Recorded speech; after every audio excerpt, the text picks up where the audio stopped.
hello from wherever you are. I will tell the story of Renato Subotic as recently shared by him. From seminar to cell. My cell hours in a U.S. federal prison, arrested for too much knowledge in the MMA. I arrived in America excited, ready to coach my seminar. It was supposed to be a great trip. Instead, I got stopped at the border. Immigration pulled me aside and took me into an isolated room. The officer interviewing me looked like he was looking for something wrong. It was obvious why I was in the US. I gave them every specific detail about my seminar, my plans, everything. They kept me in that room for 3 hours, asking endless questions. I was collaborative. They told me there was a mistake with my visa and that they were taking me to jail until they figure out what's next.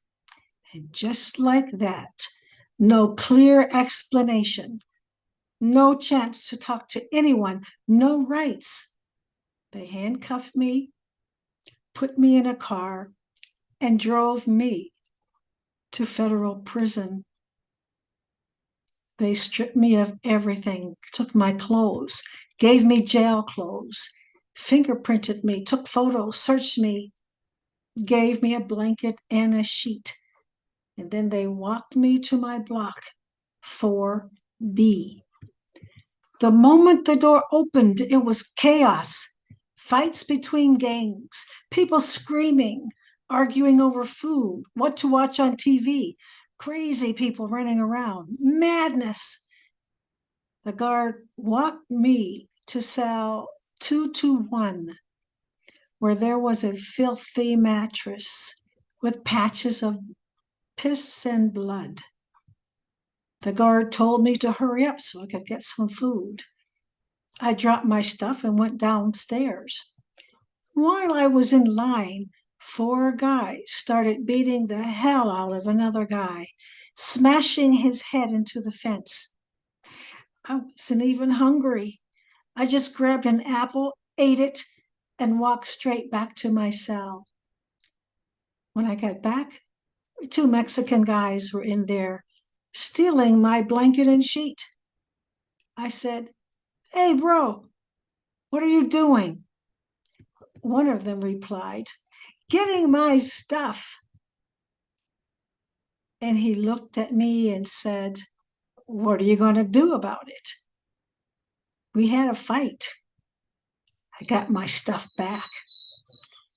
The other one ran out of the cell screaming. The people in the nearby cells came to watch what was going on. When the guards rushed up, no one said anything. The guard looked at me and said, "You got a good welcome. Keep your head straight, or you're going to stay here longer." I stepped out of my cell and met a few Romanian guys next door. They warned me, "Be careful. Those guys are part of a gang. They're going to come for you later." I went downstairs. I started looking around. Some people stared at me. Some people nodded at me. I didn't know who was who, so I just sat in a corner watching and trying to figure things out. A Venezuelan guy came up and sat with me. "Hey, bro, are you the fighter? You beat up the Mexican?" I nodded to him. He told me, "They didn't see your ears. You don't mess with a guy with ears like that. They do that to every new guy. They try to intimidate you and take your shit." Half an hour later, Everyone seemed to know who I was, why I was there, and what I do. He said, "There's another fighter here, Samoan. You should meet him." I stayed alert.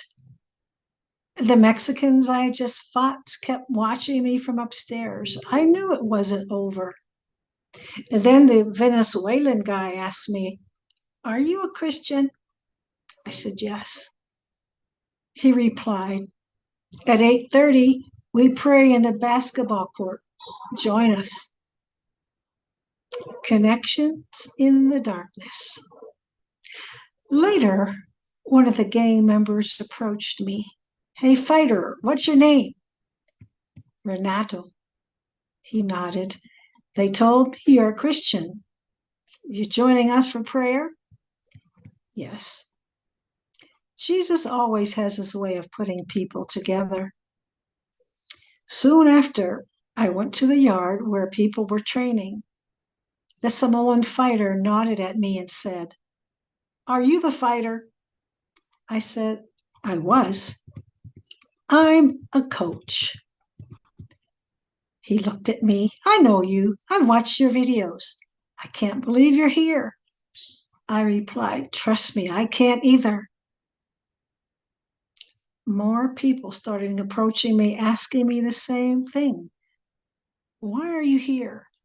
How long are you staying?"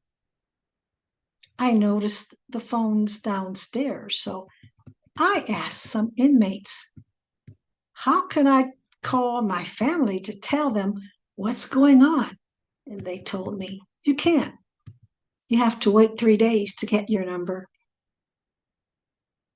The cellmate. I went back to my cell exhausted.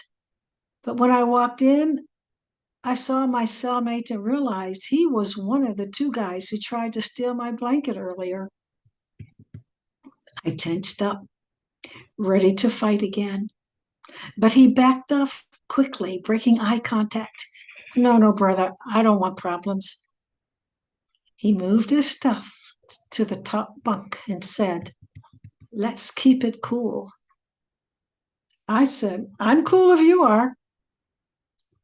He wasn't physically threatening, but mentally unstable, creepy. Something felt off.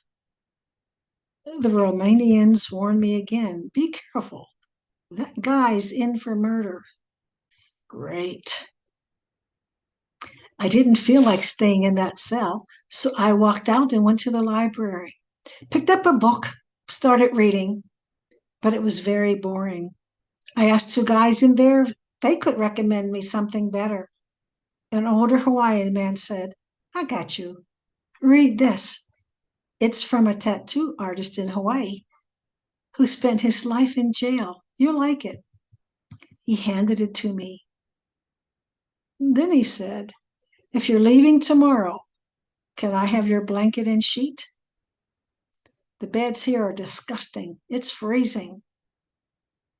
I said, "Of course. If I'm gone, it's yours." Peace in the storm. Later, the gang leader came to me again. "I talked to a few people. They're letting you out tomorrow. Don't do anything stupid. You'll be fine." I nodded, "Thank you." While I was in the library, the guy I fought earlier was still staring at me with his crew, trying to provoke me, but I kept calm.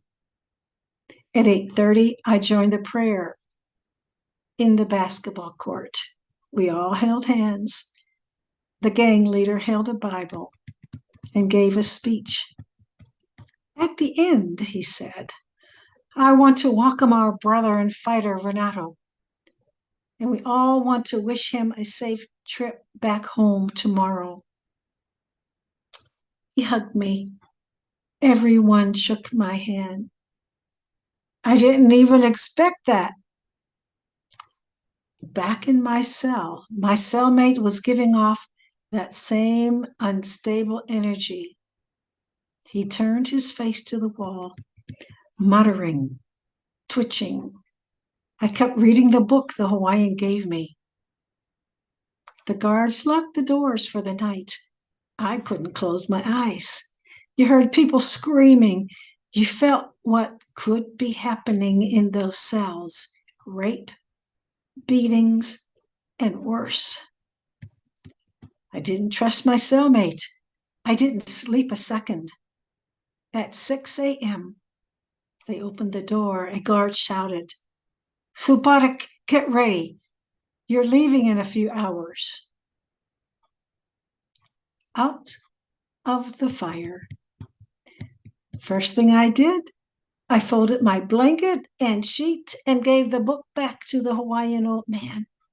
I lined up for breakfast, tried to eat some disgusting oats with milk, could barely swallow it.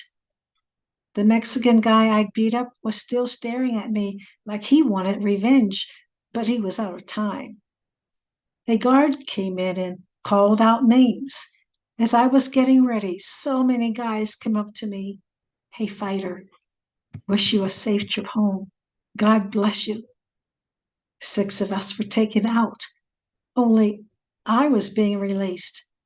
The other 5 were headed to court. They gave me back my clothes. The others were given clean clothes for court. They handcuffed me again and drove me to the airport. They kept me in a room without telling me when I'd fly. Eventually, I got the info. I was being deported. An officer walked me to the plane. Before taking off the handcuffs, he looked at me and said, "I'm sorry this happened to you. They messed up big. It shouldn't have gone this way." The whole experience was unreal. It's insane how easily someone can take your freedom, lock you in a federal prison without a clear reason. No explanation, no warning. Just like that, you're treated like the worst criminal. I believe in respecting the rules, but putting someone in federal prison over a missing detail in a visa application, that's crazy. Once I'm back in Australia, I'll speak with my lawyer. Something has to be done about the way I was treated. Thank you for listening.